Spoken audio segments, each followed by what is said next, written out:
Hey guys, welcome back to my channel. So I am finally jumping on the beauty bandwagon with a bunch of other YouTubers and sharing the 10 products that I would repurchase first if tragically all of my makeup disappeared tomorrow. So if I'm remembering correctly, Emily Noel is the one who started this tag.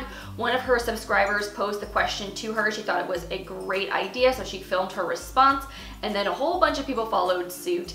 And I think it's such a great and fun topic to film a video on because it really forces you, when you are a makeup addict like myself, to focus and narrow down on your absolute essentials and your top favorites. So I think it's interesting to see what people's responses are. I think it's really helpful because if you are someone that isn't obsessed with makeup or wants to learn a little bit more about the best of the best, I think this will give you some great shopping ideas. So if you are interested in hearing my 10 products that I would repurchase first, I will be getting into that in a minute. But before we get into things, I do want to say hello and welcome to any of you who are new here to my channel. If you recently subscribed, thank you so much. I'm so happy to have you here. I do upload new videos every Tuesday, Thursday, and sometimes on Saturdays. So if you want to see my face again, pop up in your subscription feed, and you're not already subscribed, click that button. Turn on notifications if you want to know exactly when my videos go live, because I don't really have a set posting time.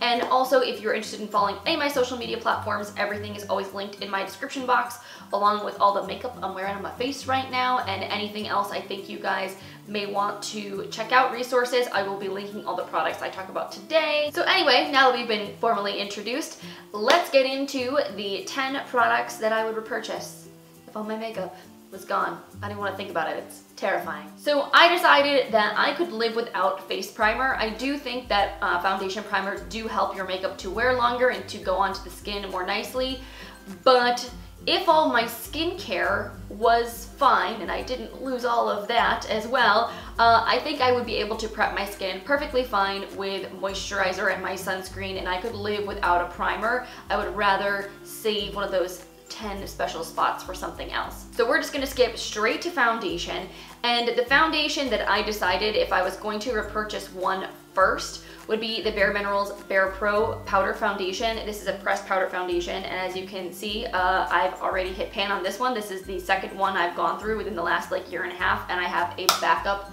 that I just repurchased because I know this one is on its last legs. So as you can tell, this is a product I really love and I do use it all the time. Now, I will say my probably favorite foundation ever is the Laura Mercier Flawless Fusion Ultra Longwear Foundation. This one is just so stunning and I think it makes my skin look beautiful.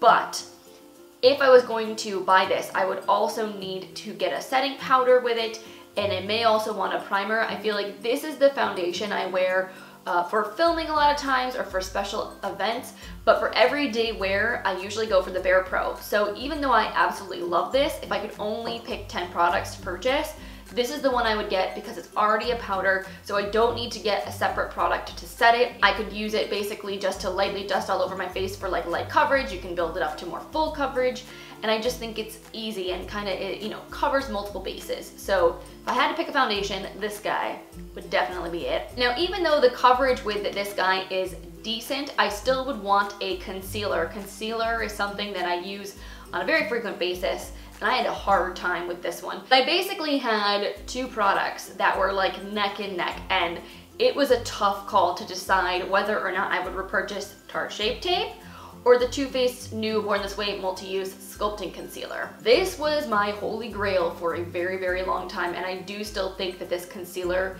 is amazing. But honestly, if I had to pick one of these two to repurchase, I think I would get the Too Faced because you get so much more product in this. It's such a better value, and it's so beautiful both all over the face and on the under eyes. I think this is a little bit more hydrating and a little bit more luminous than the Shape Tape is. This is pretty matte once it dries down. So as much as I love them both, and I honestly would be happy with either, if I could only have one, I think I would just go with the Too Faced. So since I picked a powder foundation, we are going to be able to skip setting powder altogether, and I'm going to move on to bronzer as the next essential thing that I use on an everyday basis. And if I could only pick one bronzer, if I had to repurchase one first, it was a pretty easy choice for me. I would get the Physicians Formula Butter Bronzer. Not only is this drugstore, which means most likely I would be able to get it on sale or get some kind of a discount with it, so I wouldn't even have to pay full price, and the full price is like $14, $15, which comparatively speaking is not terrible. This is also just an amazing bronzer. It is so silky and smooth. It's got a really nice undertone that's very neutral. It's not too warm, it's not too cool, so you can bronze and contour with it.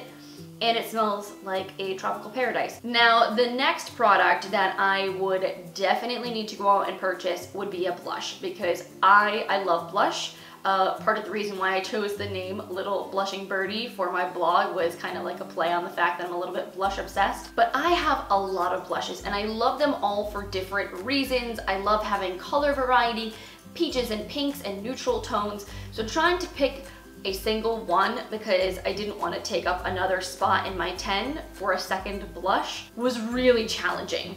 But when I sat down and really thought about it, I decided that the Sigma Aura powder, this is in the shade Por de Rosa, would be the perfect blush that would go with basically any look, because it's such a gorgeous neutral pink tone. Like, it's not a bright pink, it's not too cool, it's not too warm, it just looks really beautiful and healthy on your cheeks, and it's a more matte finish, but it's got like an ever so slight satiny sheen to it, so it's not completely like a flat, dry looking matte. It just makes your skin look really healthy and flushed. And then the last thing for the face is a highlighter. I do love highlights. I think that they are absolutely stunning, and while I certainly could go a day without wearing it, it's kind of like, why would I want to? So I knew I wanted to include a highlighter in this lineup.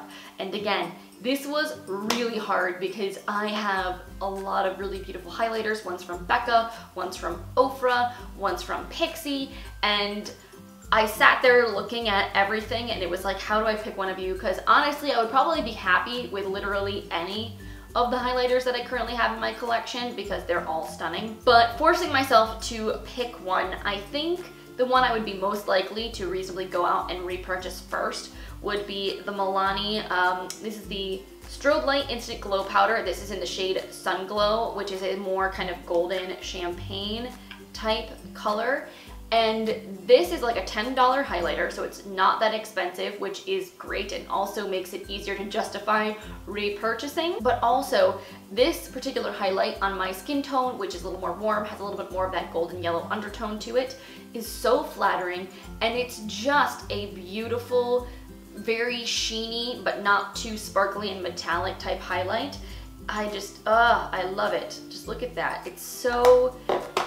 just again, it gives you a really healthy, beautiful glow to your face that's not too over the top. So it's perfect to wear for every day. And I think if I just wanted the basics that I could wear anytime, this would be a great option to have on hand. So the next thing I absolutely need is a brow product. I have very sparse eyebrows and now I can't go without filling them in. Honestly, even on days where I'm basically wearing no makeup, I can just put on brows, a little mascara, and a lip and feel put together. But if my eyebrows aren't filled in, I feel like something is missing on my face.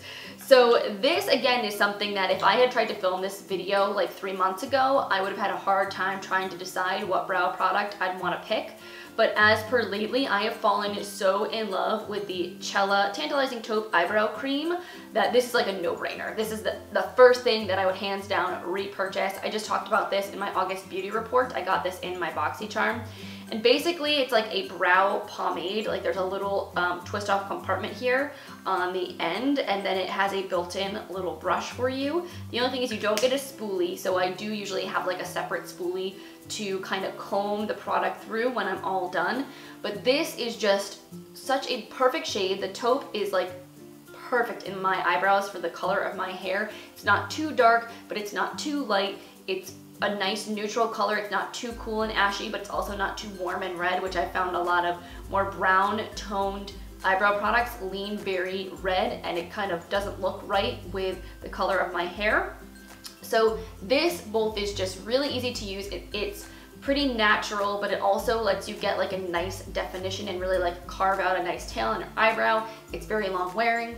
I just really, really like this. I've been enjoying it so much. So this is definitely the brow product that I would pick up. Then eyeshadow. Now, this is again something that if you asked me like a month or two ago what my top 10 products would be, I would have been struggling with, because I have a lot of eyeshadows, a lot of eyeshadow palettes. I love wearing color on my eyes, and I also love wearing more neutral looks. Like today I am wearing the J-Cat Prismetal eye mousses on my lids, and then just a nude sticks, like matte magnetic eye color in the crease, and that's it. And I think it's really, really pretty. So sometimes I go super minimal like this, sometimes I go all out with the wings. So trying to whittle down like what would I pick out for an eye product.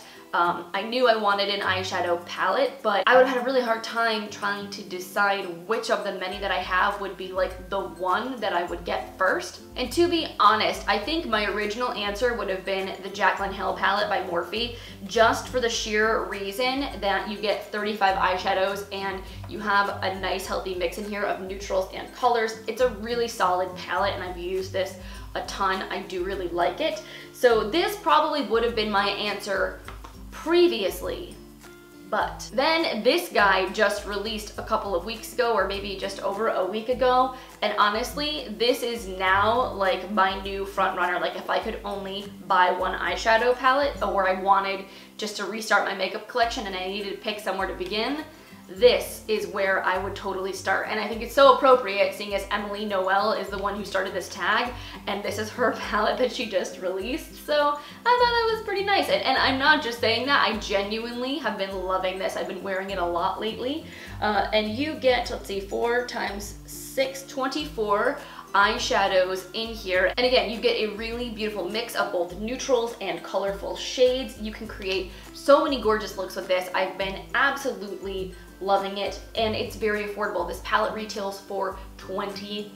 I used my like $3.50 off 15 coupon at Ulta to get it for like $17 essentially. I will probably do a more in-depth review and maybe a tutorial using this palette in the near future, because I haven't really talked about it too much on my channel. But as of the last like week or so, this has just become this like the obvious front runner. I think it's a really great palette. I think it's got a lot in here that I would want to use. I could create some fun looks that were more colorful. I could create some more daytime neutral looks. And yeah, I just think Emily is also a fantastic human being, and I totally want to support her. I think she really exemplifies what a beauty YouTuber should be, with being so honest and humble and amazing. So yeah, love her, love this palette. Would definitely be one of the first things I'd repurchase. So I decided that I wouldn't pick up an eyeliner. To be honest, I don't wear eyeliner every single day. I do like wearing a wing on occasion, but honestly, I could probably just use some of these dark eyeshadow shades as a liner if I needed to. I would rather save that slot in my top 10 for something else. So skipped over the liner, skipped over eye primer, but the one other thing aside from eyeshadow that I would definitely want for my eyes would be a mascara. And I had 2 that, if I was being honest with myself, I could honestly be happy with either of these, and that would be the L'Oreal Voluminous Lash Paradise and the Lancome Monsieur Big Mascara. These are probably my 2 like favorite right now that I've used in the last year. Obviously the L'Oreal is drugstore, it's more affordable, so this would kind of be the easier pick for me to repurchase. But like if I could get the Monsieur Big at half off like I can during the Ulta 21 Days of Beauty sale that's coming up, or if I could just get like a half, like a little mini version of this, I think I would also be really tempted to do that, because I think I might like the Lancome honestly better than the L'Oreal. This is just such a better value. So it's a little bit of a toss-up depending on what kind of deal I was able to swing.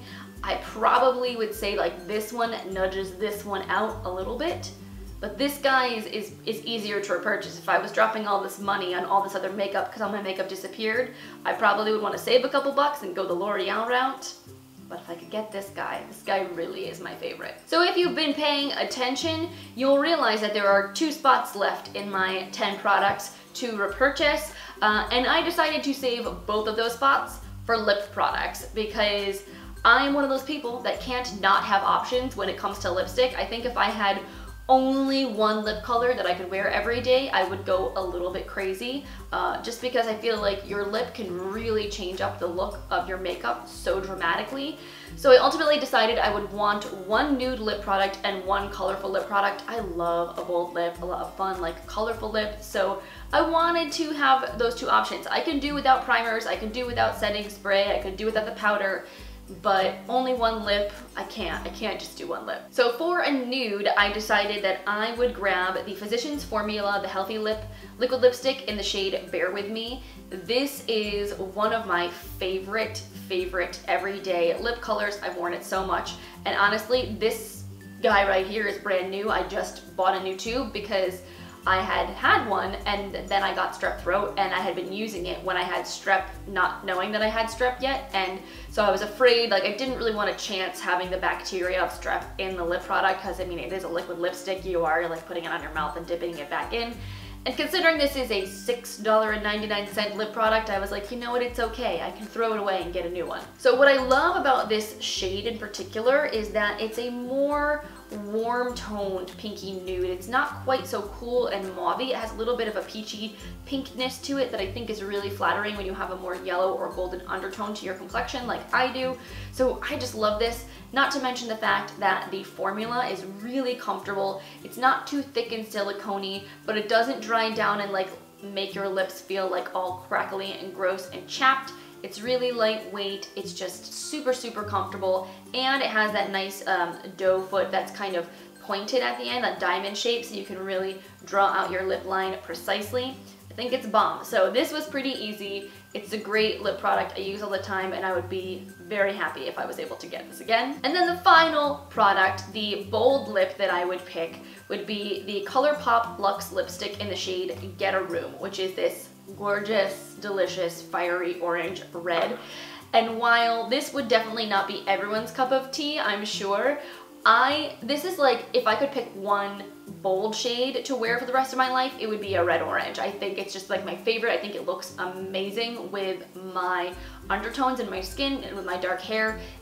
I love it, and I would love to have this kind of option to wear in addition to a nude for the days where I just wanted to like rock a red lip, rock something a little bit more bold. You could easily pair this with like the nude neutral colors in the Emily Edit The Wants palette, or you could even just like throw some bronzer in your crease of your eye, maybe throw a little bit of a highlighter on the lid, put some mascara on, and pair it with this like bold shade. Boom, good to go. Also, this is a $7 lipstick that performs like a $27 lipstick. I cannot get over this formula. It's so creamy, very pigmented, opaque, hangs onto the lips well, but it is like satin finish, so it's not going to dry down completely. It will transfer off, but it doesn't like wear away weird. It doesn't leave you with that like strange like ring in the middle of your lips. Like it fades away fairly evenly, and the packaging is stunning. I love these. I think they are great. And so as much as like I have a lot of really beautiful lip products in this color family, if I had to pick one to repurchase, I think given the price, this is like the best bang for my buck. So I think that is it for today's video. Thank you guys so much for hanging out with me today. I hope you enjoyed hearing a little bit more about the 10 products I would repurchase if all my makeup disappeared. Ugh, I don't even want to think about it. That would be a tragedy, really. If you guys are also a YouTuber and you've filmed a video on this topic, I would love to see what you guys decided you would repurchase. Link it for me in the comments, or if you're not a YouTuber, just let me know in the comments. What are the products you would repurchase if you could only pick 10 things? If all your makeup disappeared, what are your essentials? Like, what types of product? Would you be the kind of person that's like, I need a primer, like I can't live without my eyeshadow base, I can't live without my setting spray? Let me know in the comments what your preferences would be. I'm really curious to find out. And if you enjoyed this video and enjoyed hearing about my picks, make sure you give this one a thumbs up. I always really appreciate your feedback. And again, make sure you subscribe before you go if you want to see more of my videos. I would love to see you back here again in the future. We have fun chatting about makeup and skincare and other kinds of good stuff. And with all that being said, I am about to go off to a Labor Day picnic. It's actually Labor Day when I am filming this right now, so I gotta run. But I hope you all have an amazing rest of your Tuesday, and I will see you in the next one. Bye.